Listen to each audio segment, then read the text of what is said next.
Good morning. Sorry we're beginning a little bit late. Thank you for joining us. I'm Felicia Marcus. I'm the chair of the board, and today's Wednesday, June 17th, and at 9:10 a.m. I'm calling the meeting to order. To my left is Vice Chair Fran Spivey Weber. To her left, Board Member Dee Diadamo. To my right, Board Member Stephen Moore, and to my immediate right, Board Member Tam Dodak will appear at some point in the next few minutes. Karen, will you introduce the staff that's...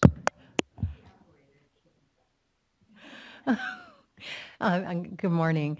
I'm Karen Tregovich, Chief Deputy Director. Tom Howard is on vacation. To my left is the Chief Water Rights Czar, Assistant Chief Counsel, excuse me. And assisting us today is Janine Townsend and Courtney Tyler. Right, and that Chief Water Rights Counsel would be named Andy Sawyer. Would be named Andy Sawyer, yes, thank you. Yeah. Terrific. In this room, in this building, we have emergency evacuation procedures that I have to tell you about. You could probably figure this out yourself anyway, but look for the nearest exit, and if you hear an emergency sound, gather your belongings, your friends, etc. Proceed cautiously out of the building, and then if you want to gather with us so you know when the all clear is, we gather near the corner of 10th and J in the park. The meeting's being webcast and recorded. That means a couple things. One is when you come up to speak at the microphone, it's important to be, you can close enough that you can hear the amplification, and but not so close as to create a static pop, which you won't hear, but the people who are listening over the web will hear. So just, and it's a little awkward, but try and get close to it, but not immediately on top of it. The other thing is if you have noisemakers, please put them on silent or turn them off. And I think those are the basics. So with that, Ms. Tregovich, if you can introduce item number 12. Thank you again, members. Item number 12 is consideration of a proposed resolution to adopt drought-related emergency regulations for the Russian River region, and specifically for tributaries in the Russian River region. The staff presenting this item today will be Aaron Ragazzi, Dan Schultz, Mariana Owie, and David Rose. I'm looking to see who's leaning forward or back. I think I got everyone. Anyway, who is kicking it off? Dan.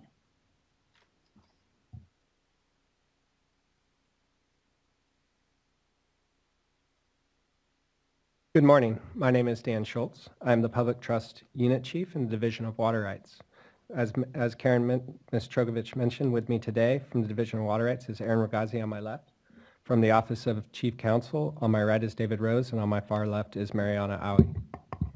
Today I will be presenting an overview of the proposed emergency regulation for enhanced water conservation and additional water use information for the protection of specific fisheries and tributaries to the Russian River.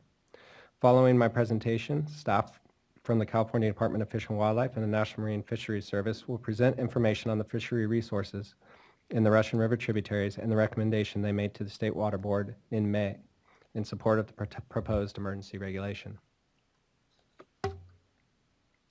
This presentation will cover the finding and evidence of emergency for the proposed emergency regulation, an overview of the targeted watersheds and anadromous species in those watersheds, conservation efforts that have been attempted to date, the proposed emergency regulation, the fiscal impacts of the regulation, comments received, and next steps. On January 17, 2014, Governor Brown declared a drought state of emergency. The drought emergency proclamation recognized that changes to water supplies and diversions might be necessary to protect salmon and steelhead, to maintain water supplies and protect water quality. The proclamation ordered the State Water Board to put water right holders throughout the state on notice that they may be directed to cease or reduce water diversions based on water shortages. On January 17, 2014, the State Water Board issued a notice of surface water shortage and potential for curtailment of water right diversions. The notice advised that if dry weather conditions persist, the State Water Board will notify water right holders in critically dry watersheds of the requirement to limit or stop diversions of water under their water right based on their priority. On March 1, 2014, Governor Brown signed a drought relief package which provided funding for emergency supplies and to improve conservation. to reduce fire risk and increase firefighting capabilities, and it expanded the State Water Board's authority under Water Code Section 1058.5 and increased penalties for unauthorized diversion of water. On April 25th, 2014, Governor Brown issued a proclamation of a continued state of emergency related to the drought. The proclamation orders that the provisions of the January 17, 2014 proclamation remain in full force and also adds several new provisions. One of these provisions is the State Water Board's direction to adopt and implement emergency regulations pursuant to Water Code Section 1058.5 as it deems necessary to prevent the waste, unreasonable use, unreasonable method of use, or unreasonable method of diversion of water to promote water recycling or water conservation, and to require curtailment of diversions when water is not available under the diverter's priority of right. On December 22, 2014, Governor Brown issued Executive Order B-28-14, which extended the California Environmental Quality Act suspension for certain activities, including the adoption of emergency regulations through May 31, 2016. On January 23, 2015, the State Water Board issued a notice of surface water shortage and potential for curtailment of water right diversions for 2015. The notice advises that if dry weather conditions persist, the State Water Board will notify water right holders in critically dry watersheds of the requirement to limit or stop diversions of water under their water right based on their water right seniority. Due to the dry hydrologic conditions, the State Water Board issued water diversion curtailment notices in 2014 and 2015 to water right holders within some critically dry watersheds. The State Water Board is proposing mandatory conservation efforts in priority Russian River tributaries rather than curtailments at this time. However, curtailments may be necessary in priority Russian River tributaries if conservation efforts do not succeed. On April 1, 2015, Governor Brown signed Executive Order B-29-15, replacing the earlier calls for voluntary conservation with directives, among other things, for the State Water Board to impose restrictions to achieve a statewide 25% reduction in potable urban water usage through February 2016, with a focus on irrigation of outdoor ornamental landscapes. The April 2015 order also directs the State Water Board to increase enforcement of waste and unreasonable use violations and to collect increased information from water users. The April 2015 order mandates that the Governor's January 17, 2014 proclamation, April 25, 2014 proclamation, Executive Order B-26-14, and Executive Order B-28-14 remain in full force and effect except as modified. Due to severe drought conditions, immediate action is needed to prevent the waste and unreasonable use of water from priority watersheds for threatened and endangered species in light of limited water availability. State Water Board staff is proposing an emergency regulation that requires the implementation of conservation in portions of priority watersheds and the submittal of information regarding water use in these watersheds. Conservation measures are needed in order to maintain minimum summer rearing habitat conditions for state and federally listed salmonids, and information is needed regarding water use in the watersheds to determine the impacts of surface and subsurface water diversions on stream levels. California is currently in the fourth year of a drought. Water year 2012 was categorized as below normal. Calendar year 2013 was the driest year in recorded history for many parts of California. Water year 2014 was the third driest on record, and water year 2015 is another critically dry year. While water year 2015 started with significant precipitation in December 2014, January 2015 was the driest January on record for many parts of the state. The state remains almost entirely in drought, with 47% of the state in severe drought as of June 2nd. Tributary stream levels are low in the Russian River region. As mentioned previously, this emergency regulation is for 4 priority tributaries, specifically Dutchbill Creek, Green Valley Creek, Markwest Creek, and Mill Creek. This is a graph of flow in Markwest Creek at the Mirabel Heights United States Geological Survey, or USGS, gauging station from May 1st until September 30th in 3 different years, 2010, 2014, and 2015. The green line represents discharge in 2010, a normal year. The blue line is flow for the same period in 2014, and the red line shows flow for 2015. With no precipitation, flow in the creek declines to very low levels by September, but in 2014 it declined much faster and reached 0 by September 2nd. This year, flow in Markwest Creek at this location is already lower than it was at the same time last year.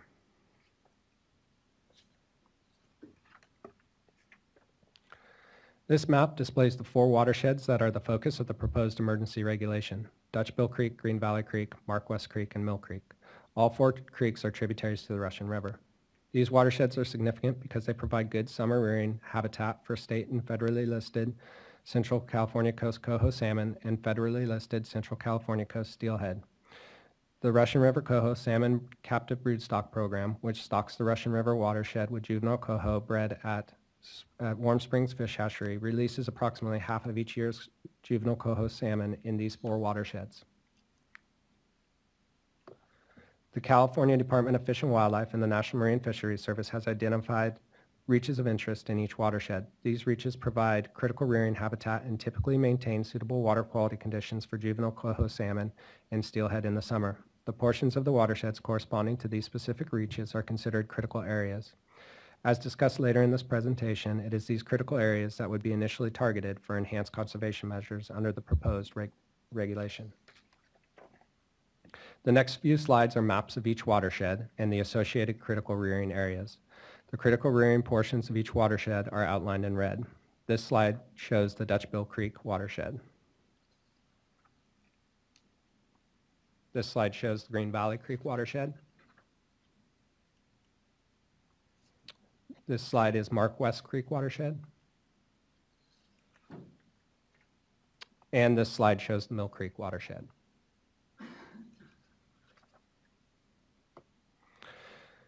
This proposed regulation is needed to help provide the flows necessary to maintain critical summer rearing habitat and water quality conditions for 2 species: Central California Coast coho salmon, which is state and federally listed as endangered, and the Central California Coast steelhead, which is state and federally listed as threatened. The National Marine Fisheries Service, or NMFS, included the Central California Coast salmon in its Species in the Spotlight initiative, a concerted agency-wide effort to save 8 species it believes are most at risk of extinction. The Russian River watershed population of coho salmon is considered to be one of the most important populations for sustaining the recovery of the entire Central California Coast population. This chart displays the timing of the migratory and spawning life stages of coho and steelhead, which occur from October through July. Adult upstream migration is shaded in blue, juvenile downstream migration is shaded in green, and spawning periods are shaded yellow. The darker shading indicates a peak in activity for that life history stage. Adult coho salmon migrate upstream from October through early March, with a peak in migration during high flows from winter rains from November through January. Coho spawning occurs during the same period, peaking in December and January. Coho juveniles, after spending 1 year in the stream, begin migrating downstream from March to May, peaking in April. Adult steelhead migrate upstream winter through spring, with the peak of the run usually occurring in January and February. Spawning occurs December to as late as May. Steelhead juveniles can outmigrate year-round if sufficient water is available to connect pools, but juvenile steelhead and migration peaks in late April through early May. During the summer months, juvenile coho and steelhead relocate to the upper reaches of the Russian River tributaries, where higher flows and cooler water temperatures may be maintained throughout the summer. Minimum in-stream flows are needed to maintain habitat conditions necessary for juvenile coho salmon and steelhead viability throughout the dry summer months, including adequate dissolved oxygen concentrations, low stream temperatures, and high rates of invertebrate drift from riffles to pools. Minimum flows that provide for habitat connectivity will also provide for some intra-stream passage conditions, so juveniles can relocate to pools with better quality conditions if needed. The Russian River is the largest watershed to support Central California Coast coho salmon within its historic range. The population has declined substantially since the 1950s due to the development, water use, and dam construction. By 1965, an estimated 5,000 adults returned to the Russian River. By the late 1980s and early 1990s, estimated returners were down to 587 fish, and declined further with just 2 to 185 observed adult returners each year from 2000 to 2012. In the past, more than 30 Russian River tributaries supported wild coho salmon runs, but by 2001, only 1 tributary still supported a wild run. In 2001, as a response to the decline, the Russian River Coho Salmon Captive Broodstock Program, or Broodstock Program, began breeding, releasing, and monitoring coho salmon. The Broodstock Program has collected data on juvenile and adult coho salmon population sizes for the Russian River watershed in recent years, as shown on the graph. Counts of wild juvenile coho are represented by blue bars and are measured on the axis on the left. Counts of juveniles represent minimum population sizes. Adult coho salmon population sizes are represented as red bars and are measured on the axis on the right. Adult coho returners are counts or minimum population sizes for return winters 2000, 2001 through 2009, 2010. For return winters 2011, 2012 through 2013, 2014, the adult coho returners shown on this graph do not represent counts as in prior years, but instead represent the total estimated population sizes. Oh, so you had a change in measurement. It's not that all of a sudden something happened. Yes, the prior years represent actual counts. The last 2 years represent based off those counts, they're estimating what the total population return is.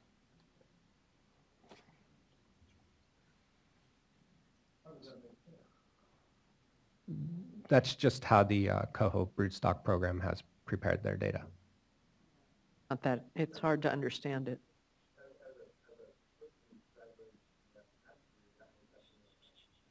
Sorry, wait, you'll have your... Adult coho returners. Can you just try and explain it to a regular person? Because I don't quite get it. So between... Or just tell me what this graph is actually telling me in a story form, because actually changing it that way doesn't... I'm looking at the graph and I'm not even hearing what you're saying because I'm trying to figure it out. It does not necessarily depict that the numbers have significantly improved. When they originally were doing their surveys between 2000 and 2001, that winter season, up through 2000, I think it's, let me just double check the right year, 2009, 2010, they were just going out and counting the fish, and they weren't trying to estimate the actual population that was returning based off of those counts. Right, and they do that through, species. how do they estimate? That would be something that I would refer to the fish agencies if All they're right, well, prepared then let to me answer try that question. a different tack, since you're the ones you put this chart up. So what is this chart telling me where I see that little blue bar on 2013-14? Is there a story in that? It does show that the population has made some recovery since 2000 and 2001, where we saw 2 adult returners. However, the number of returners when compared to 500 returners when compared to the previous years, if we compare estimations of where the species is right now, in 1965 it was estimated to be 5,000 adults. In the late 1980s and early 1990s, it was estimated to be 587. So you can see in 2012, 2013, we were getting closer to returning to numbers represented in the late 80s and the 90s. And then what's happened in the last year? Don't have all of that information yet at this point. From what information we could get from the broodstock program, they estimated 187 fish had returned. So your point is that the fish are there, so they're worth saving. Is Yes. that what the point of this you're trying to make is? The fish are there, and we're starting to see some recovery from the species, essentially being brought back from the brink of extirpation into these watersheds. So however, the blue bar, which corresponds to the y-axis on the left of the graph, I mean, these are kind of things you need to explain, shows that in 2013, 2014, the wild juvenile coho, the ones that are going out, seem to show a signal of decline. Is that right? Yes. That would correspond to that driest year on record. And Correct. So Yeah, just a suggestion for the future when you're doing presentation, think about the story the slide is telling and tell that story. Because you may see a universe in that slide, but it's not that helpful for us or everybody else unless you just tell us the punchline on the slide and then tell us how it may there work. has to Right. be a separation. I'm sorry, it's just a distraction from what you're trying to present. Yeah, and if there's 2 different data sets and 2 different ways of collecting data, you got to put a big circle around it and say this is actual counts, these are estimates. There has to be qualification of this type of quantified information presented. We'll be sure to add appropriate notes to the slide rather than just having it in the presentation itself for those types of items. It is important to, when you look at the slide, that even though the last 4 years, when you're looking at estimates, you can see that there is an upward trend in terms of improvements in the fish population that occurs. and then a corresponding decrease, as Board Member Moore noted, in the driest year, 2013-2014. So we have seen improvements with the work that the broodstock program has been doing. Those improvements are threatened by the drought, and we want to ensure that the population continues to improve in these watersheds. And this is the program that Sonoma's been working, they've been working on in Sonoma, and backpacking the fish up into the watershed. Is that the same program? The UC Berkeley? It's the UC Cooperative Extension and Sea Grant program that works on the broodstock program, I believe, and we can have the fisheries agency confirm that when they come up.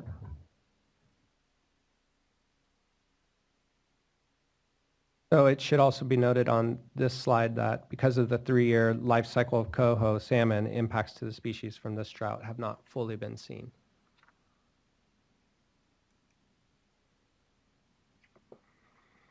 These next 3 slides show Green Valley Creek at different times during summer 2014 and provide a good illustration of what happens when these watersheds are subjected to drought conditions.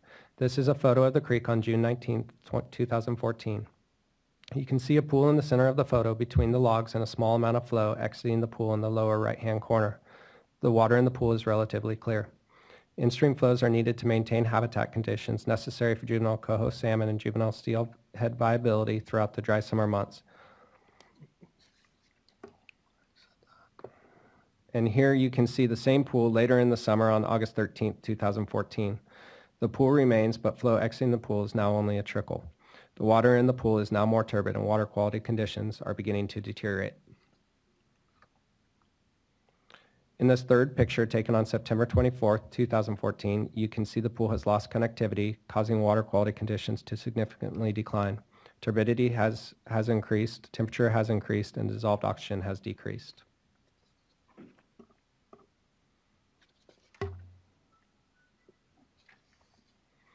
In October 2014, April 2015, and May 2015, California Department of Fish and Wildlife provided letters to riparian landowners within selected areas of the 4 priority tributary watersheds, encouraging water conservation and the development of voluntary drought initiative agreements.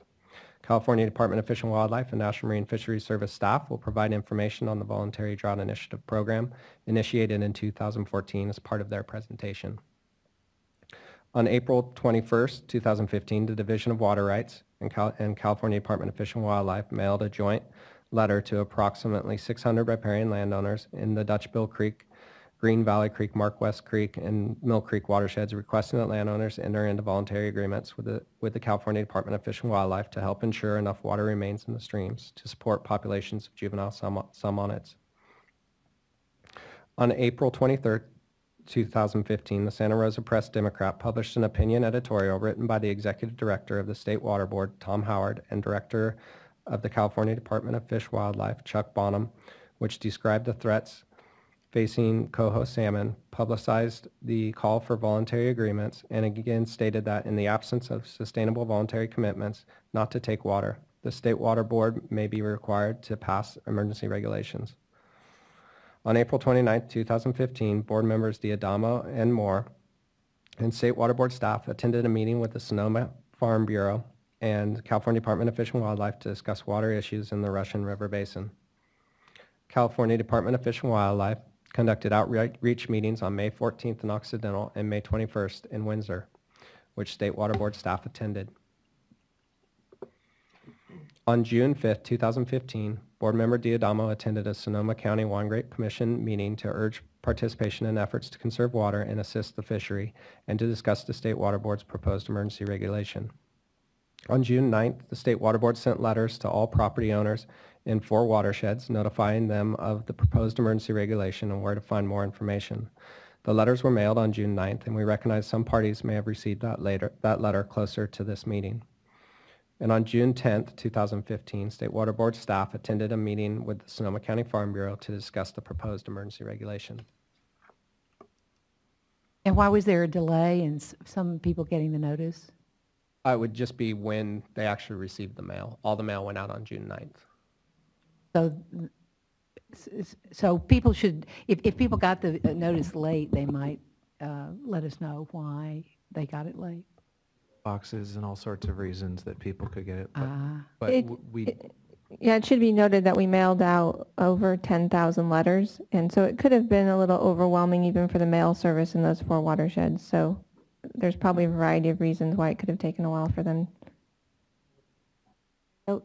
I note that on the change sheet, you've got Mark West Creek watershed, and you've increased the square miles. Does that have an impact on notice? No, that did not have an impact on the notice. So all of the additional square miles were already covered in the notice? Yes, that correction was made after the regulation was released, and we got the exact coordinates from California Department of Fish and Wildlife, and we used those to pull the parcels that the notice went to.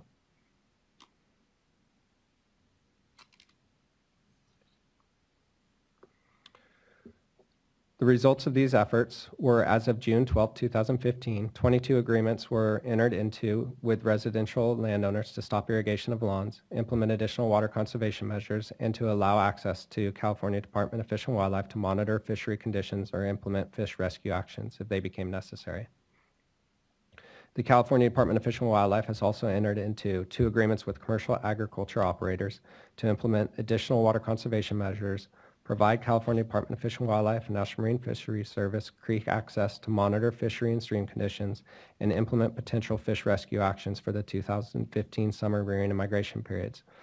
Where possible, reduce instantaneous diversion rates and coordinate diversions among adjacent landowners so that instantaneous diversion rates can be limited by withdrawing water at different times, and implement agriculture best management practices, including but not limited to using low-flow sprinkler irrigation systems, soil and/or plant moisture monitoring devices to determine irrigation needs, and pressure washing cellar and winery floors with high-pressure, low-volume cleaning equipment fitted with shut-off nozzles. Unfortunately, these voluntary drought initiative agreements only represent approximately 4% of landowners who were sent a letter by California Department of Fish and Wildlife, and they are too few to maintain minimum hydrologic connectivity in the critical areas of the 4 watersheds. California Department of Fish and Wildlife will discuss the Voluntary Drought Initiative Program and associated agreements in greater detail during their presentation.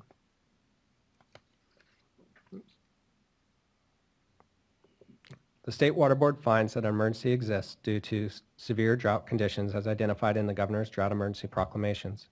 Immediate action is needed to prevent the waste and unreasonable use of water in priority water bodies where that water is necessary for threatened and endangered species in light of limited water availability during the drought. The State Water Board needs to require enhanced water conservation for the protection of specific fisheries in 4 tributaries: Dutch Bill Creek, Green Valley Creek, portions of Mark West Creek, and Mill Creek. The conservation actions are necessary to help provide a minimum amount of water for the summer rearing and late fall through spring migration life history stages of state and federally listed fish.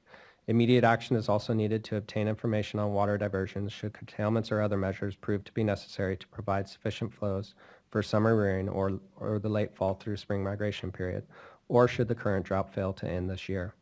The proposed regulation addresses the emergency and is specifically crafted to address measures that are only needed during this drought emergency. So some definitions. Gray water is defined as all untreated rainwater collected in a runoff capture system or any water meeting the definition in Health and Safety Code section 17922.12. Ornamental turf refers to all turf other than turf used for community recreation by education facilities, recreation-related businesses, nonprofit organizations, or recreational facilities, including but not limited to sports fields and playgrounds that are generally accessible to the public. Landscapes includes all plantings besides ornamental turf, including but not limited to trees, annual plants, perennial plants, and edible plants, but does not include agriculture commodities, meeting the definition of Government Code Section 51201, Subdivision A. Though a definition was not determined to be needed, the regulation applies to all water, whether surface or subsurface, sourced from the tributary watersheds covered by the regulation that could have an impact on the surface streams. The health, could you go back real quickly? Yes. So in gray water, the definition in the Health and Safety Code relates to house water from laundry, sinks, and that sort of thing, just for clarification. Okay. Right, and so we felt because there are specific constraints on the use of that water, there is a new definition for purposes of this section, that, as noted up here, that also includes untreated rainwater. So that does broaden the scope of what people may otherwise be able to use gray water for. And that's in the regulatory text. And is there any reason why you didn't just say stormwater? Or, because we're doing so many things on stormwater, and clearly that's what that is too.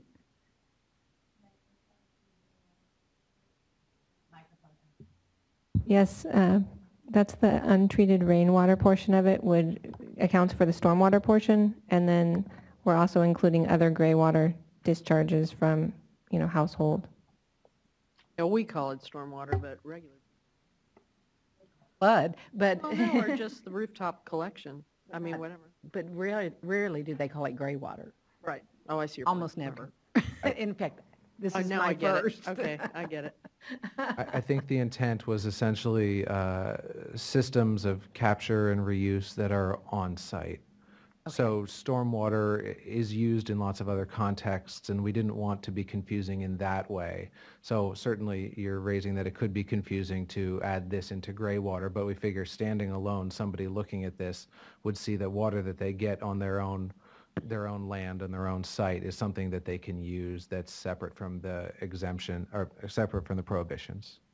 Yeah, and I just brought it up because it is, it's not real clear to the layperson, I would say. And since this regulation affects so many individuals, at least as proposed, I think we need to be clear in our communication.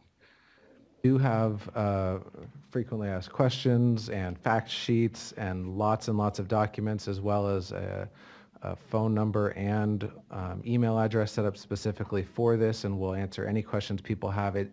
It's hard to be too...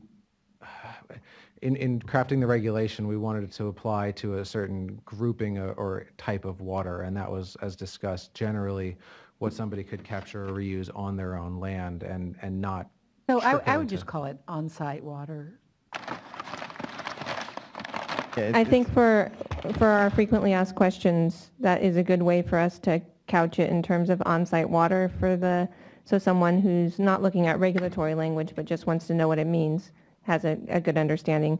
And just for the purposes of letting you folks know what Health and Safety Code actually says, gray water in Health and Safety Code section 17922.12a means untreated wastewater that has not been contaminated by any toilet discharge, has not been affected by infectious, contaminated, or unhealthy bodily waste, and does not present a threat from contamination by unhealthful processing, manufacturing, or operating waste. Gray water includes wastewater from bathtubs, showers, bathroom wash bins, clothing washing machines, and laundry tubs, but does not include wastewater from kitchen sinks or dishwashers. So just to tear off of that and follow up on your question, the reason that we chose to specifically call out this term of gray water and untreated rainwater is that we didn't want to create new problems by telling people they could reuse any water that's from their system, because as noted in the gray water definition that we do cross-reference, there are types that would pose health and safety problems for somebody to use. So Okay, then an alternative is entitle this untreated rainwater and gray water. That's right. I'm with Fran here. If we're going to put something in a regulation, we can't conflate those two sources. It's really important.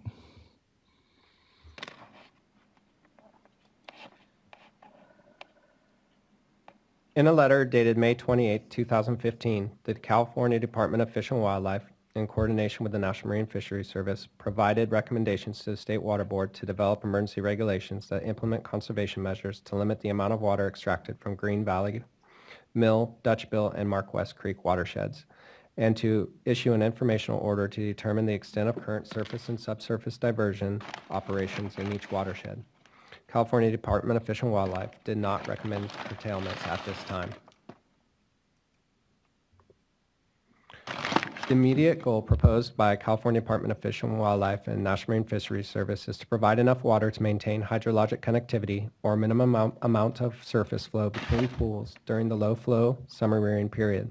This would decrease temperatures and increase dissolved oxygen in the pools and improve juvenile coho, salmon, and steelhead survival during this drought. This is the June 19, 2014 photo we showed earlier, and it provides a good visual of the amount of water we are targeting for minimal hydrologic connectivity. Oh, can you just so I'm clear on it, so you're just targeting in this water in the pools and how much connectivity? Well, I thought it was mostly just the pools.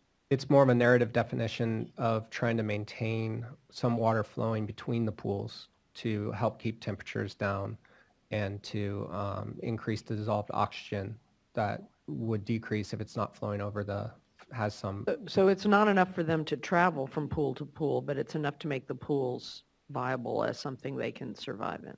Yes, it's going to be followed up with monitoring, and if necessary, if there's not enough water for them to move between pools and conditions deteriorate, then there'll be people out there to help relocate them to better habitat. Pretty minimal. Pretty minimal. Yes, it is. From a stream gauging standpoint and looking historically, let's say go back to a previous drought period, because you had a hydrograph on there from a quote-unquote normal year of 2010 for comparison. But if we went back to some year like another dry period, such as maybe '08, or pick a year, would we see relatively higher stream gauge levels compared to the last couple of years? And is that maybe a reasonable target, is to look at previous drought years where we had this type of hydrologic condition of minimal connection between pools? So I think it depends on what year you're looking at. If you're looking at prior to 2000, my understanding that if you're looking back in that period of time, you would Like have 1992. sufficient stream. You would have stream flows that provided for conductivity in most cases in these tributaries. However, increasing diversions and development has occurred in the 2000s that has changed that flow regime overall. Yeah, I understand. I'm looking for, as we do sometimes, we go back in history and pick hydrologic condition regardless of the human impacts. And so, I guess my question is, was this condition what we would expect to see in a previous drought period, like the 1987 to 1991?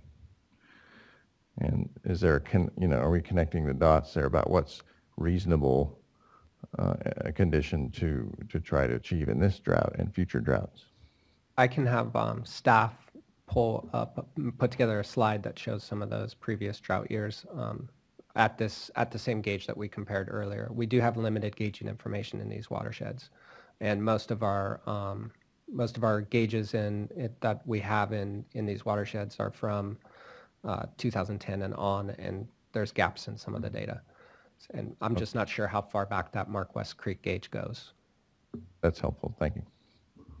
And as I think was alluded to previously, we also have changes with the broodstock program that we're trying to reflect to a degree.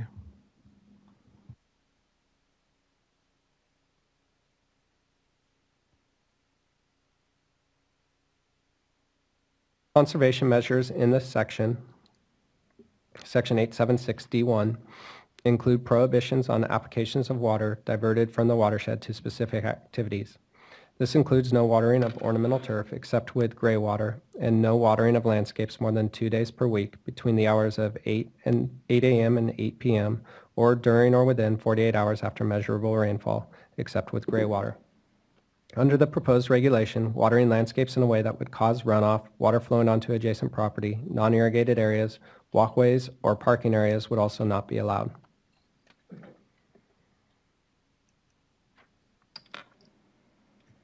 Subsection 876D1 includes additional conservation measures and prohibitions for washing of motor vehicles, except at car washes where the water is part of a recirculating system, the use of water to fill or refill decorative ponds, fountains, and other decorative features, and the use of water in fountains or decorative water features except where a recirculating system is used. Gray water use is allowed for these activities. The application of water to driveways and sidewalks would also be prohibited. Under subdivision D2, hotels and motels would be required to provide guests with the option of choosing not to have towels and linens laundered daily and would have to prominently display or give notice of this option.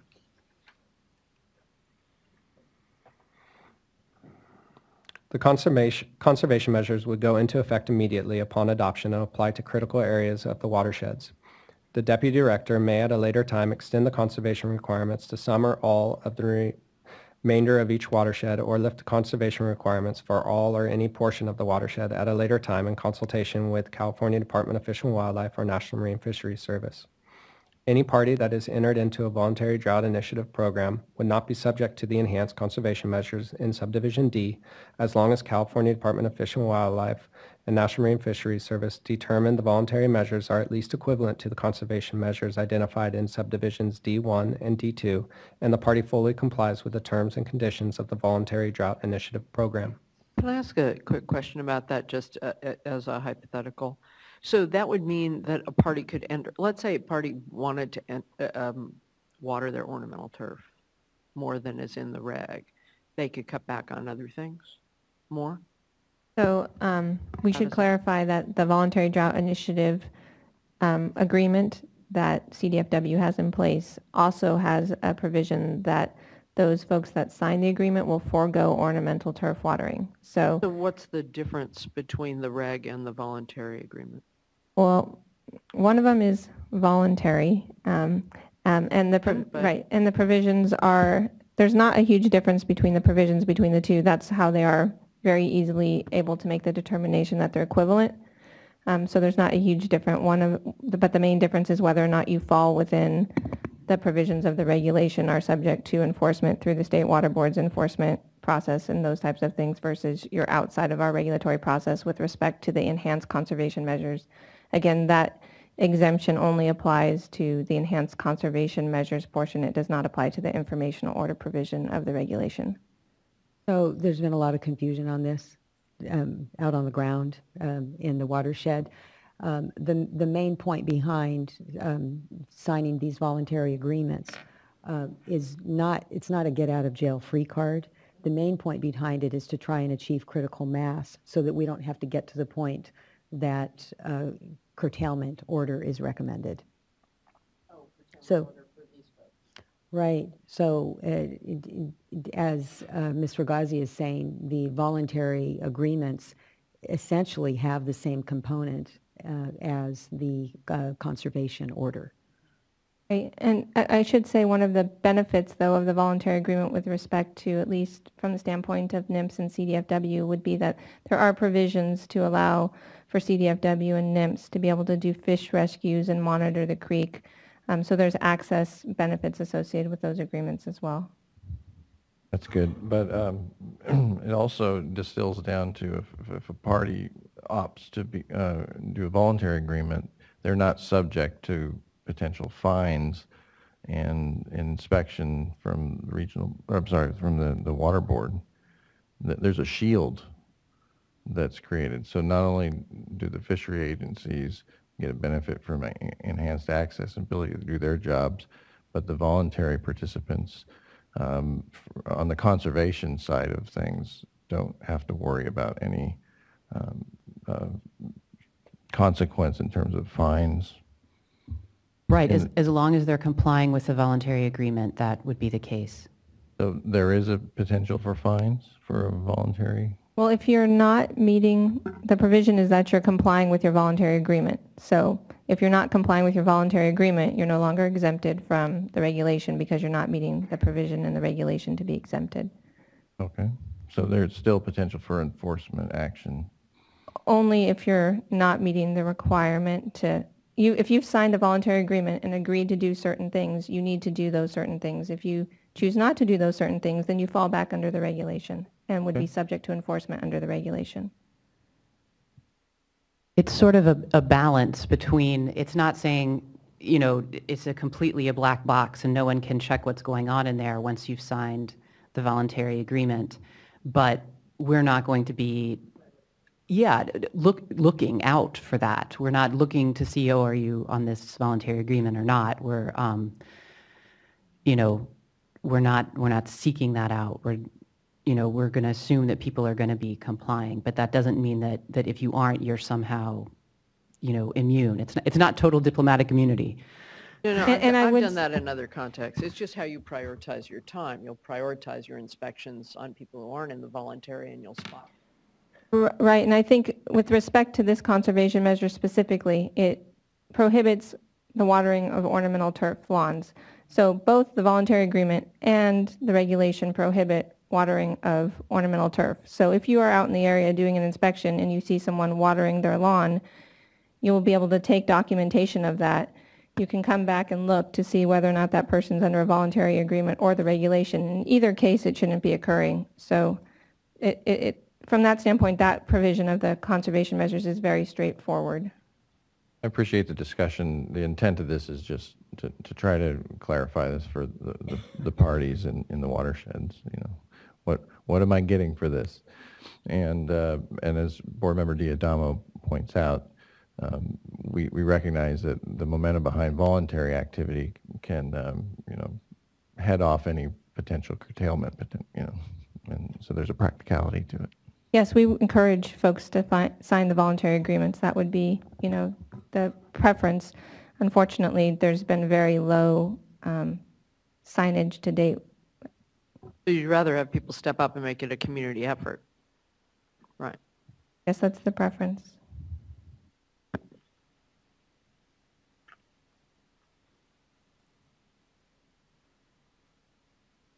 Section 876E of the subsection 876E. Oh, sorry, I hit it twice. Thank you. Subsection 876E of the regulation would allow the Deputy Director to issue informational orders to landowners in and suppliers of water sourced from the 4 watersheds. The information would pertain to the diversions and use of both surface water and subsurface water. Any party receiving an order under this subdivision must provide the requested information within 30 days. The Deputy Director may grant additional time for the submission of information regarding diversion and use of water upon substantial compliance with the 30-day deadline and a showing of good cause. Go.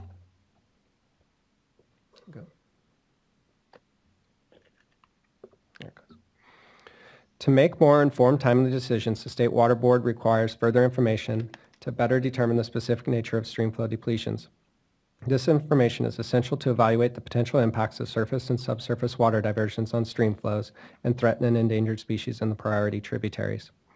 Surface and subsurface water informational orders will provide the State Water Board with the information needed to estimate total water demand in the 4 watersheds and impacts of diversions on surface flow to ensure minimum flows are maintained for the summer rearing and late fall through spring migration periods.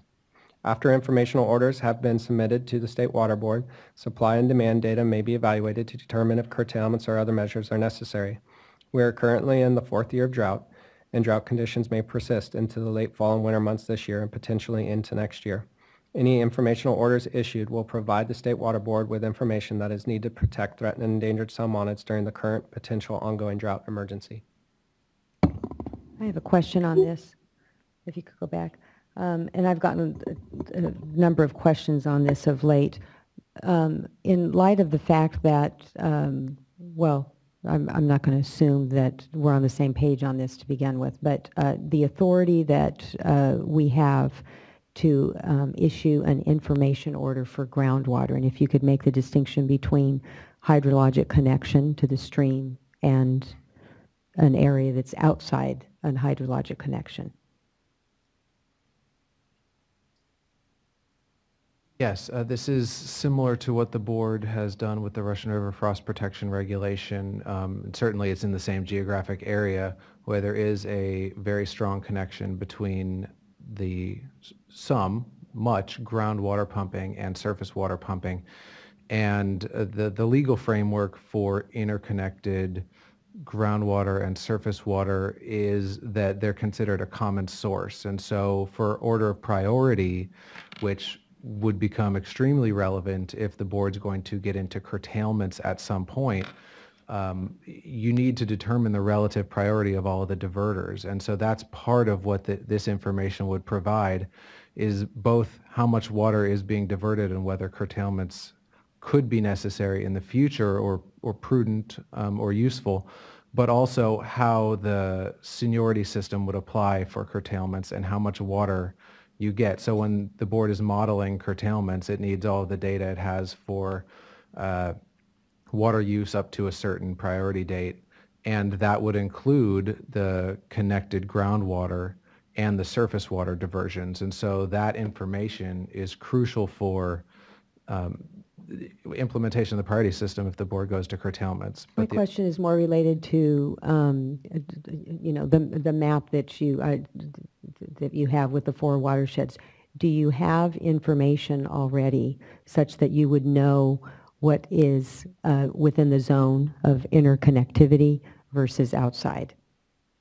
It's very difficult because of the geology of the different watersheds to draw a map or a line and say everybody within this line is in and everybody outside is outside. We don't have that information, and it's going to be variable and not, well, because some of those lines are underground. But what we do need to determine is who is interconnected, hydraulically connected with the surface stream, and those that aren't are really not going to be obligated to do things that would protect the surface stream flows. So that the information is right now lacking, and we can't just say based on no information that somebody is not hydraulically connected. We have certainly evidence, the same evidence that was presented in the Russian River Frost Protection Regulation and was considered in putting this together, of the strong degree of hydraulic connection for much of the groundwater pumping in the area. So it simply was not possible to do something as simple as a line like the board did in the Scott River, but that has caused different problems because we drew a line and it didn't reflect where there were actually hydraulically connected groundwater. So we definitely considered something that would make it most easy for groundwater pumpers to determine whether they're in or out, but instead it seemed most prudent based on the information that we had to draw the lines based on the watershed and the critical portions, and everybody who is in those is in but can show that they could be out. So short answer, no, we don't have sufficient information at this point in time to say who is hydraulically connected and who is not hydraulically connected in the 4 watersheds.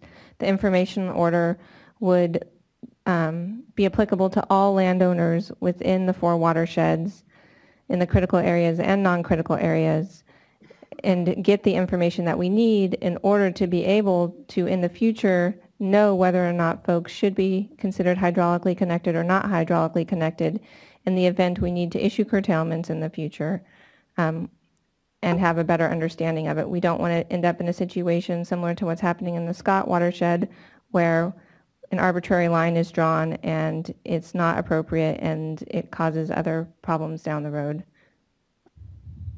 All right, as I read this, the information order is so you can get the information you need to determine that, which seems pretty darn logical and common sense to me. I know it's unusual, but these are unusual times and circumstances. It is unusual, and this builds upon the information order that the board previously issued under the drought emergency regulation. If I may supplement that, this regulation is based on section 1058.5 of the Water Code, which is not tied to the board's permitting authority. It's based on waste or unreasonable use or unavailability of water in priority.